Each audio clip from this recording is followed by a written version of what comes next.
Nós, humanos, de hoje, temos a grata satisfação de receber o médico, sanitarista, ambientalista, professor universitário da UFMG, idealizador, criador do projeto Manuelzão, de despoluição do Rio das Velhas, Apolo Heringer Lisboa. O Apolo ele é reconhecido nacionalmente e internacionalmente pela sua aguerrida defesa das águas, dos animais, das plantas, de todas as espécies, ao longo de toda a sua vida. E ele aponta que o crescimento econômico pode e deve respeitar os limites ecológicos em respeito à riqueza da vida da Terra. Ele também critica, o agronegócio, a mineração e a indústria, que precisam se adequar aos limites impostos pela vida na Terra, e não devem simplesmente se render ao insaciável apetite de lucros. Apolo, bem-vindo, então. É uma satisfação realmente a gente ter você nessa nossa conversa hoje. Eu gostaria de começar, Apolo. A gente tem em evidência essa questão da aprovação do licenciamento para a mineradora Taquari Mineração S.A., a Tamisa, que aconteceu no dia 30 de abril, de madrugada, para que ela possa, então, explorar uma área da Serra do Curral. Isso daí tem provocado grandes discussões,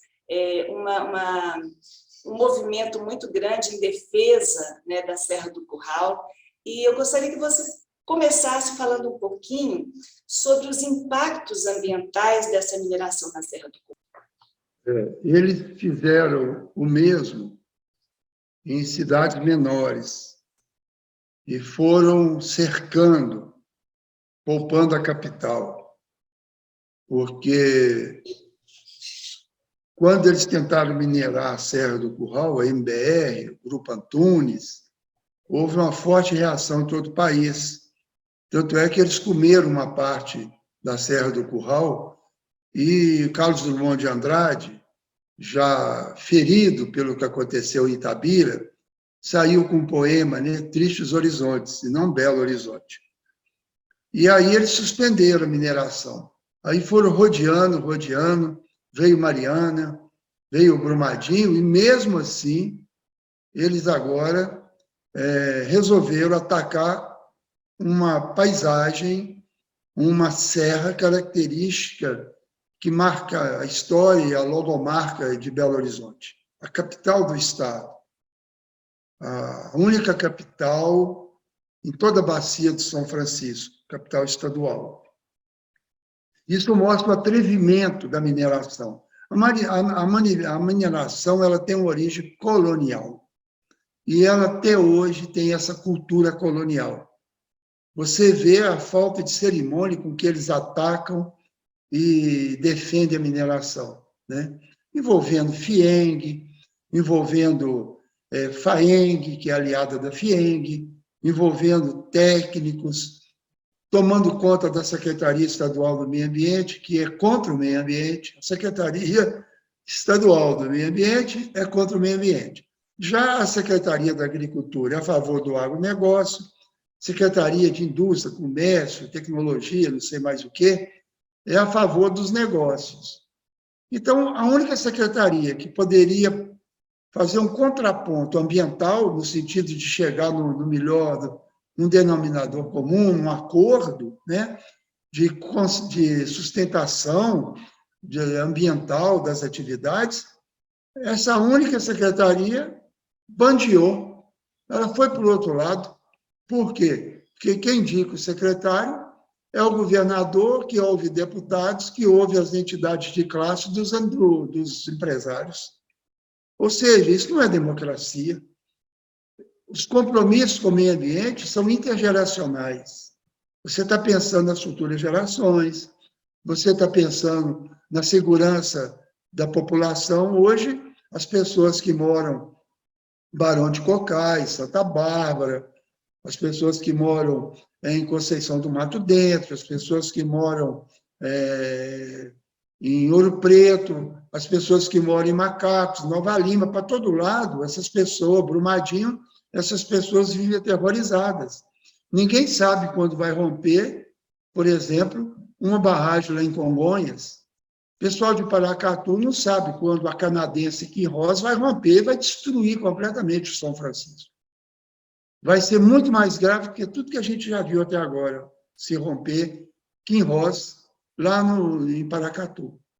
Ou seja, é uma situação terrivelmente grave, é uma coisa limite de toda condição, impensável há uns tempo atrás, que eles fossem se atrever a quebrar a caixa d'água do quadrilátero ferrífico. Por quê? Eu não gosto de usar a expressão caixa d'água, mas no quadrilátero ferrífico, pela forma que as montanhas existem, elas formam conchas com concavidade para cima, minério de ferro, canga, com fraturas que absorvem a água da chuva completamente e filtra e guarda essa água lá no profundo. E pela altitude dela, depois vai nascendo nas cabeceiras dos rios principais da região. Eu vou falar o Rio Piracicaba, o Rio Doce, a partir de Mariana, né? Você tem o Rio Paraupeba, a partir dessa região aí, uma parte de Ouro Preto, no limite ali, Congonhas. E você tem, sobretudo, o Rio das Velhas, que nasce completamente dentro do quadrilátero ferrífero, na parte superior de Ouro Preto. Então, você está ameaçando o abastecimento de água para a população de Belo Horizonte, você está comprometendo a existência de peixes no Rio das Velhas, você está afetando a atividade econômica em toda a bacia do Rio das Velhas, né? Então, eles só estão olhando o minério de ferro para exportar. E uma exportação em grande quantidade, por um preço subnotificado aqui, porque esse minério é revendido a partir de empresas da Vale na Suíça. E ele sai por um preço muito mais caro de lá. E essa CEFEM é muito pouco. E ela não é utilizada para diversificar a economia da região. Nenhuma cidade que a mineração dominou desde a colônia prosperou.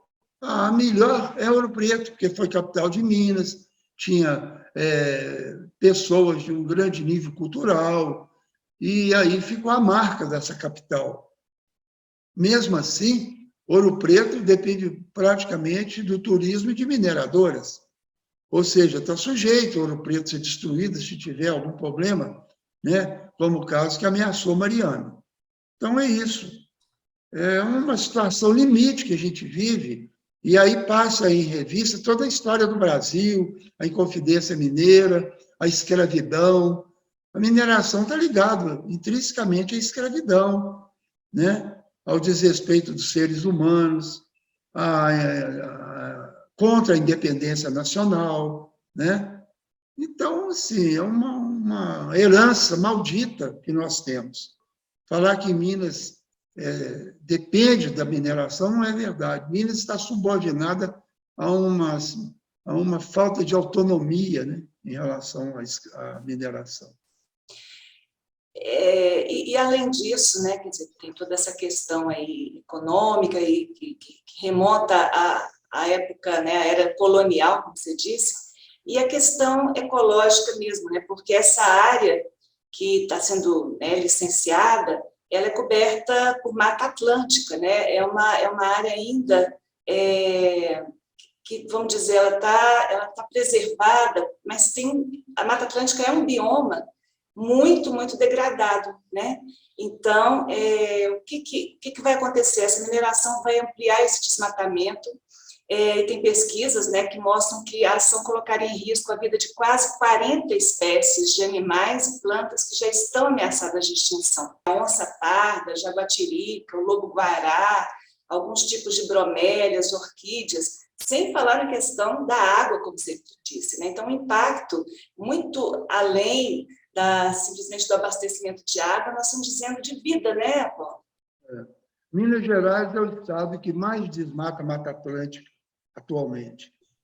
A Mata Atlântica, que ia do Uruguai, ali, Rio Grande do Sul, até o Ceará. Eu conheço Mata Atlântica no Ceará, pertinho de Fortaleza, exuberante. Hoje não restam nem 7%, nem 8%, mais ou menos. Ou seja, mais de 90% da Mata Atlântica foi destruída para plantar cana, para plantar milho, capim para o gado, e o café, sobretudo o café, né? Então, eles não dão a mínima importância ao ecossistema Mata Atlântica, né? O desmatamento aqui pelas essas empresas mineradoras na Serra do Curral já começou. Eles estão trabalhando 24 horas por dia, dia e noite, caminhões passando. Parece que cada 20 minutos passa um caminhão cheio de minério. Quando você passa dessa paisagem da Serra do Curral e vai lá em cima, no pico, né, de Belo Horizonte, você vê completamente o desmatamento e os córregos pequenininhos, dá até dó, água cristalina, tudo aquilo ali vai ser minerado. Então, a água que está subterrânea, que é uma caixa d'água, eles estão quebrando a caixa d'água. E o abastecimento de Belo Horizonte vai estar comprometido. E a gente não pode pensar só no ser humano. Nós temos que pensar nos animais. Onde os animais vão beber água, se o Rio das Velhas virou só esgoto? Então, assim, essa visão antropocêntrica, essa visão humanista, tem esse viés, né? Se o ser humano fosse o guardião da Terra, fosse um ser bastante ligado ao meio ambiente, que não tivesse abandonado o Jardim do Éden, né? Porque o Jardim do Éden é o planeta Terra. Porque, por isso que às vezes eu até brinco, né? Que você pregar o humanismo hoje, eu não concordo. Porque o planeta Terra está muito humanizado já. Nós temos, talvez, que desumanizar o planeta Terra para que ele possa ter a cara da onça parda, do lobo-guará, dos passarinhos, possa ter o rosto das plantas, possa ter os peixes, os rios nadando, a gente nadando nos rios. Então, é muito importante refletir que o ser humano é um obstáculo à defesa do meio ambiente. E as atividades econômicas, o eixo dessa resistência e destruição do meio ambiente. Por isso que tem que mudar a economia, sabe, Josiel? A economia tem que ser ecologizada. Ela tem que aprender com a economia natural ou a ecologia, que deu tudo que a gente tem antes do ser humano existir no planeta. A natureza não precisa do ser humano, porque a natureza era exuberante antes do ser humano. O ser humano é um problema, por causa da sua cabeça, da cultura, né? E os rios mostram isso muito bem. O espelho d'água mostra a nossa cara. Uhum. É interessante isso que você disse, né? Quer dizer, a natureza, ela é muito maior, né? O planeta Terra, ele é muito maior do que a humanidade, né? Ele consegue, a Terra, a nossa mãe, a nossa casa comum, ela nos abraça, ela nos acolhe, mas a gente não está fazendo a mesma coisa, né? Então, como é importante a gente ter essa visão ecossistêmica da vida, dessa interconexão, né, Apolo? É isso aí, a visão ecossistêmica é o seguinte, o Sol, né? Primeiro, assim, nós somos seres terrestres, tem os terráqueos, mas nós somos, sobretudo, extraterrestres. Todos os átomos do nosso corpo, todos os átomos da natureza, foram formados dentro de estrelas durante milhões e milhões, bilhões de anos, talvez, que explodiram. E aí, os elementos mais básicos da matéria se organizaram em átomos, nessas condições de temperatura, pressão e calor, né? E aí formaram as moléculas, foram formando a vida, através de um processo que não foi por acaso. O casual está dentro de um projeto, porque você não concebe a organização de um olho, de um órgão, de uma célula, que são fábricas ultra complexas, são organismos, organizações, vamos dizer, de uma indústria celular não poluente, né? Que realiza reações que aqui fora você precisa de alta temperatura e as enzimas permitem que se realize no interior do nosso corpo sem grandes temperaturas. É uma sabedoria que emana da natureza. Por isso que eu digo, nas minhas conversas, que o livro de Deus não foi escrito por mãos humanas. O livro de Deus chama-se universo, natureza do universo. Todo o conhecimento acadêmico, científico, todo o prêmio Nobel, tudo que existe no mundo foi aprendido lendo e meditando e decifrando o código do livro de Deus, que é a natureza. Todo conhecimento, não tem nada que escapa disso. Tudo é observação da natureza. Então, o livro de Deus já estava pronto e a gente chegou e quis mudar a economia. Claro, tem que organizar, mas tem que aprender e fazer obediente, seguir o ensinamento da ecologia, não produzir lixo, não produzir esgoto, reciclar, compostagem, sustentabilidade, melhorar a qualidade da terra cada vez, não poluir os rios, coisas simplíssimas. Tanto é que os povos ancestrais fazem isso, porque eles são inteligentes, eles observam a natureza. E até por não terem tecnologias altamente desenvolvidas e predatórias, eles são mais coerentes com o meio ambiente do que as pessoas muito civilizadas, que têm universidade e alta tecnologia. Apolo, interessante que por essa visão, né, por isso que você está colocando, você está, inclusive, sendo processado pela Federação das Indústrias do Estado de Minas Gerais, não é? Ter criticado governantes, empresários da mineração, do agronegócio, da indústria, que lucram, né, escandalosamente com a exploração da água, do meio ambiente, do ecossistema. Eu queria que você falasse um pouquinho como é que está essa questão e como também, né, um pouco, como que está a reação da sociedade a esse problema da Serra do Curral.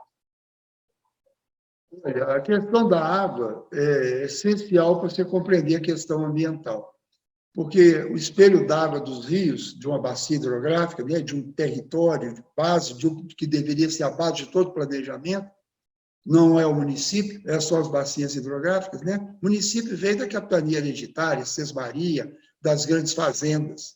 Não tem nenhuma coerência ambiental, divide o rio ao meio, uma serra ao meio, não respeita nada, não respeita os ecossistemas. Então, as bacias hidrográficas estão organizadas coerentemente com o território da Terra. E os biomas abrangem várias bacias hidrográficas que são contíguas. Então, é uma estrutura anatômica do planeta Terra que expressa a fisiologia. E a água traz notícia de tudo, né? Ela permite você administrar e fazer a gestão do país. Mas o que está acontecendo é que o Brasil tem uma marca colonial muito forte de exportação. Nós estamos exportando commodities, que são grãos, tipo soja é o principal, carne, milho, celulose, para fabricar papel e outras coisas, não é só papel.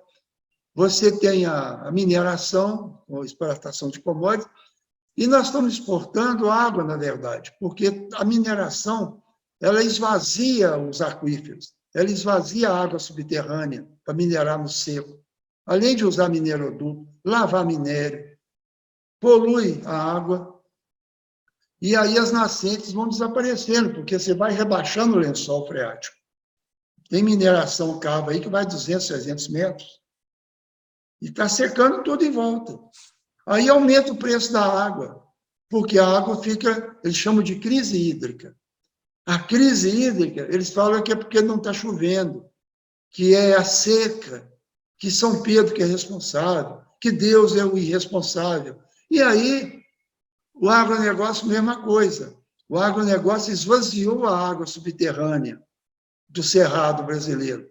Tanto é que o aquífero Urucuia, que abastecia o Rio São Francisco por baixo da Serra, Espigão de Goiás, Tocantins, é o responsável por não a gente conseguir mais encher o reservatório de Sobradinho.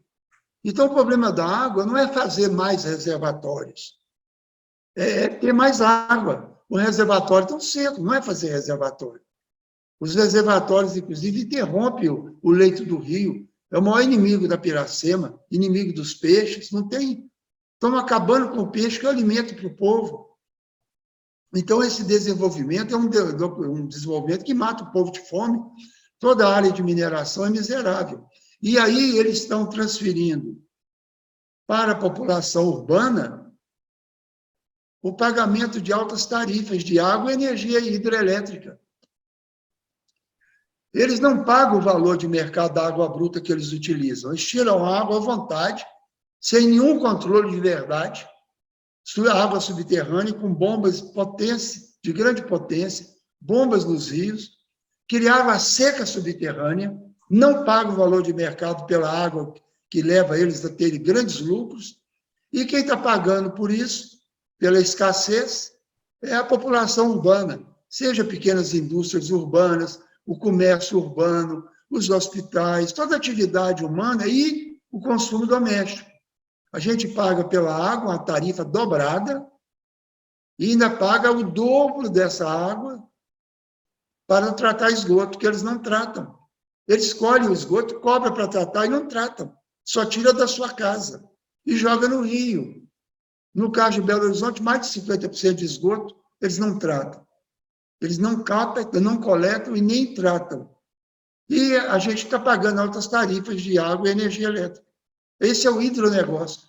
Por essa denúncia é que eu estou sendo processado pelo senhor Flávio Roscoe, da Federação, o Flávio Roscoe, da Federação da Indústria de Minas Gerais, que, para mim, vai para o meu currículo. Como está, então, a questão da aprovação, do licenciamento da mineração pela Tamisa?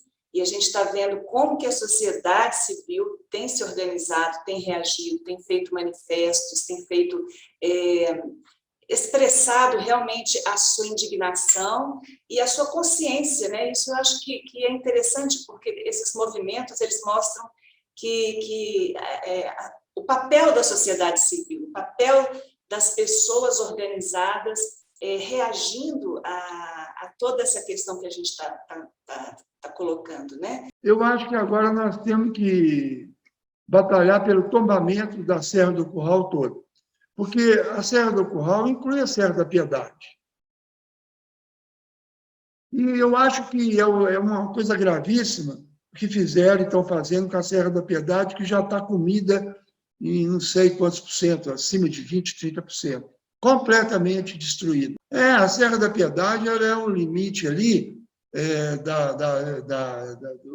indo para o oeste, para o leste, né? Indo para a região leste. Sim. E a Serra do Curral, aquilo é parte da Serra do Curral. Serra do Curral não é só Belo Horizonte. A Serra do Curral tem 100 quilômetros. E ela é larga também, ela é cheia de montanhas, é um mar de morros. Então, tem que tombar a Serra do Curral, tombamento. Porque se você for lutar cada vez por um processo de licenciamento, a maioria do pessoal do Copan, desses comitês aí, a maioria já é colocado lá para eles nunca perderem. E se eles perderem no comitê ou no conselho, tem um órgão superior, tem o secretário do Meio Ambiente, tem o governador que pode vetar. E a Assembleia Legislativa, a maioria está dominada pela mineração. Mineração, durante muitos anos, tem financiado campanhas eleitorais. E o projeto de tombamento da Serra do Curral, em que pé que está agora? Olha, o tombamento já foi aprovado, mas aí tem aprovação nacional, aprovação estadual, municipal. Eu vi mesmo lá no Pico Belo Horizonte as plaquinhas do tombamento. Eu até fotografei. Só que tem que eles abrem processos e vão retardando a implementação do tombamento, porque o tombamento é seguido de uma série de medidas.